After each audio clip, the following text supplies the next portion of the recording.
ఇక ఈ సోషల్ మీడియాకు సంబంధించి శృతి మించుతుంది. నిన్న కంగనా రనౌత్కు హిమాచల్ ప్రదేశ్ నుంచి భారతీయ జనతా పార్టీ టికెట్ వస్తే దానిపైన చేసినటువంటి కామెంట్స్ జుగుప్సాకరంగా ఉన్నాయి.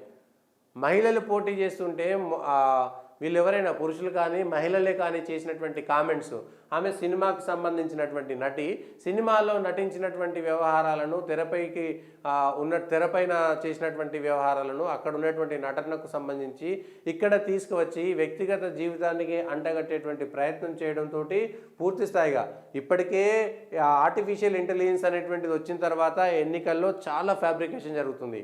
ఏ అభ్యర్థి అయితే ఉన్నాడో ఆ అభ్యర్థికి సంబంధం లేకుండా ఆయన గొంతులాగానే ఫ్యాబ్రికేట్ చేసేటువంటి ఒక భయం అనేటువంటిది వచ్చింది.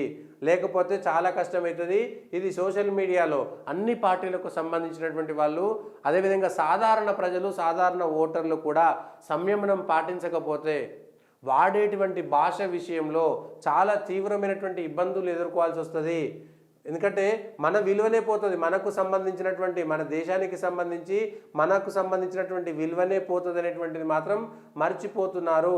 అది మర్చిపోతే కష్టం అవుతుంది, లేకపోతే ఇదే ఇబ్బంది. ఎట్లా అనేటువంటి అంశంలో అదే ఇబ్బంది వస్తుంది.